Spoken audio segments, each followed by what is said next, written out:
पुराना मेंशन पीली चांदनी में शांत खड़ा था, लकड़ी और पत्थर का एक विशालकाय जानवर। अंदर आराव और नेहा को लगा कि उन्हें शांति मिल गई है। तहखाने में भारी लोहे की तिजोरी का रहस्य सुलझ गया था। उसके राज खुल गए थे, लेकिन वे गलत थे। उसी तिजोरी से एक नई तरह का डर बाहर निकला था, एक ऐसा अंधेरा जो सोने या गहनों का नहीं, बल्कि शुद्ध ठंडी परछाई का था। यह परछाई अब लंबे गलियारों में आजादी से घूम रही थी। यह बिना शरीर के एक उपस्थिति थी, बिना आवाज के एक फुसफुसाहट थी, और यह कई दशक पहले अधूरा छोड़ा गया काम पूरा करने के लिए वापस आ गई थी। मेंशन में हवा भारी हो गई थी।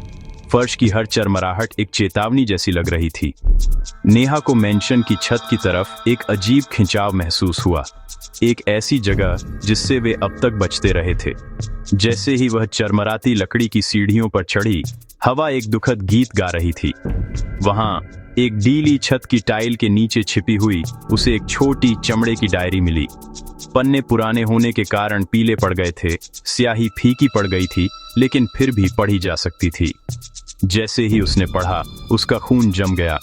डायरी में एक छाया संरक्षक के बारे में लिखा था, एक आत्मा जो मेंशन के खून से बंधी थी और तिजोरी खुलने पर वापस आने वाली थी।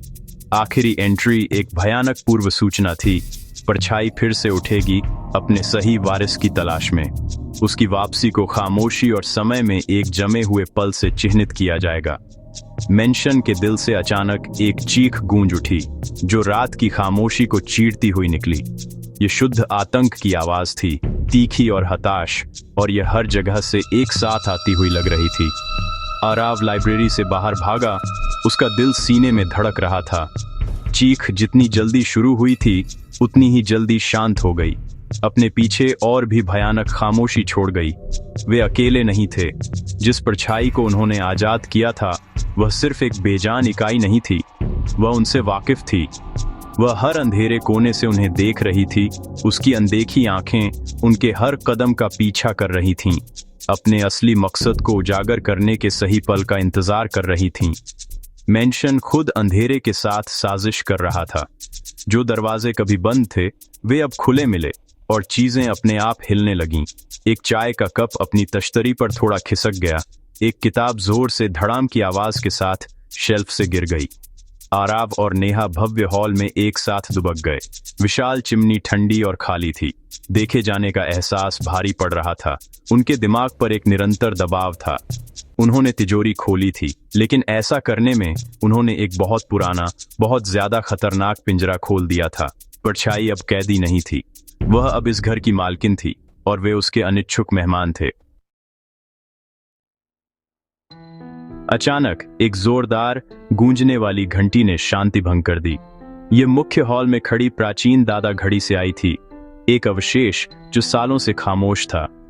ये एक बार, दो बार और फिर 12 बार बजी। उसकी गहरी गोंग की आवाज खाली कमरों में गूंज रही थी। लेकिन जैसे ही आखिरी घंटी की आवाज फीकी पड़ी, कुछ अजीब हुआ। घड़ी की लंबी अलंकृत सुइयां हिलना बंद हो गईं। वे ठीक आधी रात पर जम गई थीं। टिक टिक, पुराने घर की लयबद्ध धड़कन गायब हो गई थी। एक अप्राकृतिक शांति छा गई, मानो समय खुद मेंशन की दीवारों के भीतर कैद हो गया हो, उन्हें एक शाश्वत रात में फंसा रहा हो। जैसे ही भयानक खामोशी असहनीय हो गई, भारी सामने का दरवाजा चरमरा कर खुल गया। एक कमजोर, झुकी हुई आकृति तूफानी रात के आसमान के सामने खड़ी थी। वह एक बूढ़ी औरत थी।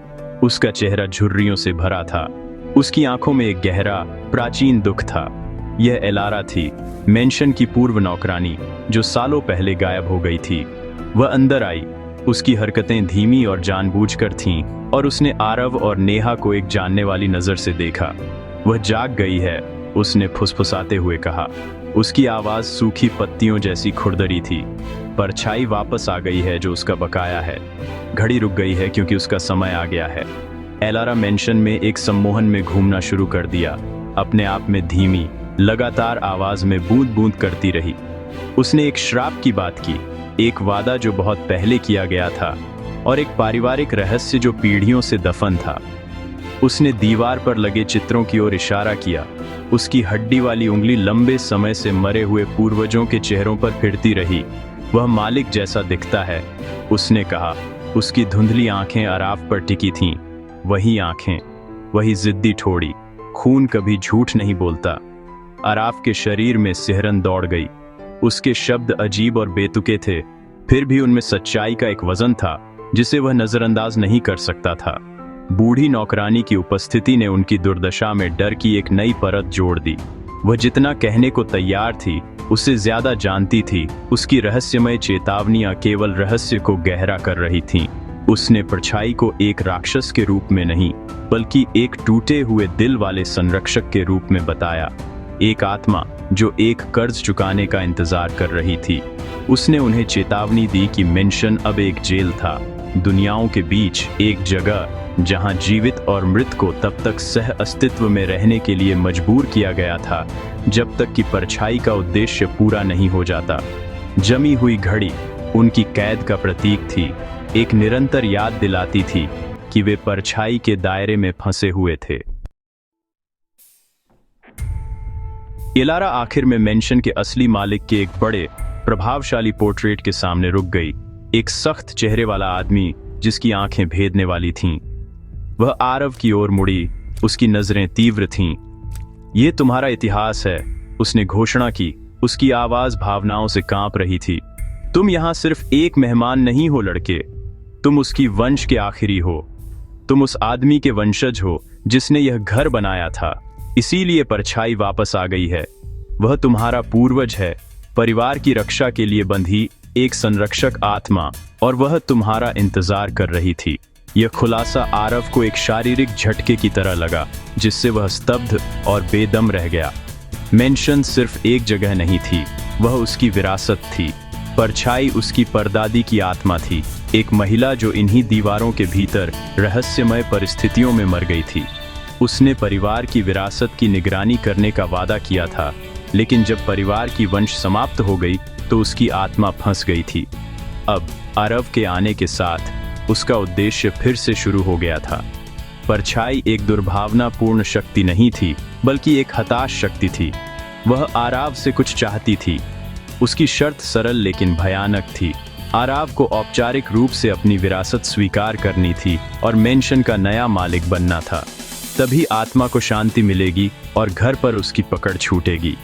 यह खुलासा नेहा को पिछले कुछ रातों से आ रहे एक रिकरिंग सपने से जुड़ा था। अपने सपने में वह एक काली साड़ी में एक आकर्षक महिला को देखती थी, जिसका चेहरा परछाइयों से ढका होता था। महिला उसे एक चाबी देती थी, फुसफुसाते हुए कहती थी, "उसे अपनी नियति स्वीकार करने में मदद करो, वरना यह घर तुम दोनों को निगल जाएगा।" नेहा को अब सपने का अर्थ समझ में आ गया था। वह महिला परछाई थी, आराफ के पूर्वज की आत्मा, और वह नेहा के सपनों के माध्यम से मदद की गुहार लगा रही थी। चाबी कोई भौतिक वस्तु नहीं थी, यह वह स्वीकृति थी जो आरव को देनी थी। आत्मा को अपनी आज़ादी को अनलॉक करने के लिए उसे आरव की जरूरत थी। अब चुनाव आरव का था, और यह एक भारी चुनाव था। अगर उसने अपनी विरासत स्वीकार कर ली तो वह मेंशन और उसके भूतिया संरक्षक से हमेशा के लिए बंध जाएगा। उसे अपने अतीत के भूतों के साथ जीना होगा, घर के अंधेरे इतिहास का एक हिस्सा बनना होगा। अगर उसने इनकार कर दिया तो परछाई की आत्मा बेचैन और पीड़ित रहेगी। उसकी हताशा क्रोध में बदल सकती है, और मेंशन एक वास्तविक डरावनी जेल बन जाएगा, जिसकी अंधेरी ऊर्जा हर गुजरते दिन के साथ मजबूत होती जाएगी। आत्मा की मांग एक अनुरोध नहीं थी, यह एक अल्टीमेटम था, और घर में हर किसी का भाग्य उसके फैसले पर टिका था। जैसे ही आराफ पर चुनाव का बोझ पड़ा, मेंशन का माहौल और भी दमघोंटू हो गया। परछाई की उपस्थिति और भी साहसी हो गई। उसका निराकार रूप अब दीवारों पर एक गहरे क्षणभंगुर दाग के रूप में दिखाई दे रहा था। वह अलंकृत वॉलपेपर पर फिसलती रही, आत्मा की बेचैन निगरानी की एक निरंतर चलती फिरती याद दिलाती रही। अंधेरा हर कमरे के कोनों में जमा होता हुआ लग रहा था, फैल रहा था और विकृत हो रहा था, मानो वह जीवित और सांस ले रहा हो। आत्मा अधीर हो रही थी, उसकी मौन मांग जमी हुई घड़ी द्वारा छोड़ी गई भयानक शांति में गूंज रही थी। उसकी काली छाया इस बात का वादा थी कि अगर उसका सौदा पूरा नहीं हुआ तो क्या होगा। अगली अमावस्या बस कुछ ही दिन दूर थी। एलारा ने उन्हें चेतावनी दी कि यह आत्माओं के लिए बड़ी शक्ति की रात थी। अगर आरव ने तब तक अपनी विरासत स्वीकार नहीं की तो परछाई की ऊर्जा चरम पर पहुंच जाएगी। वह इतनी मजबूत हो जाएगी कि उसकी दुनिया और उनकी दुनिया के बीच की सीमाओं को पूरी तरह से तोड़ देगी। मेंशन अब सिर्फ एक भूतिया जगह नहीं रहेगा, यह पीड़ित आत्मा के लिए एक स्थायी प्रवेश द्वार बन जाएगा, एक ऐसी जगह जहां उसका दुख और क्रोध राज करेगा।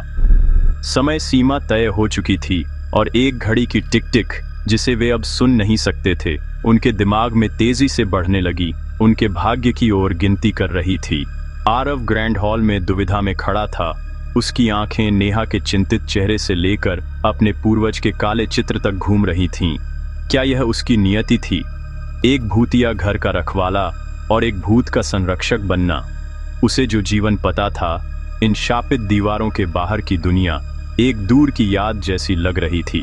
लेकिन अपनी वंश को अस्वीकार करना एक विश्वासघात जैसा लग रहा था, एक स्वार्थी कार्य जो उसके पूर्वज की आत्मा को शाश्वत पीड़ा में डाल देगा और नेहा के जीवन को खतरे में डाल देगा। वह दो असंभव विकल्पों के बीच फंसा था, प्रत्येक के विनाशकारी परिणाम थे। दीवारें बंद होती हुई लग रही थीं, उन पर परछाई का रूप बड़ा और ज्यादा स्पष्ट होता जा रहा था।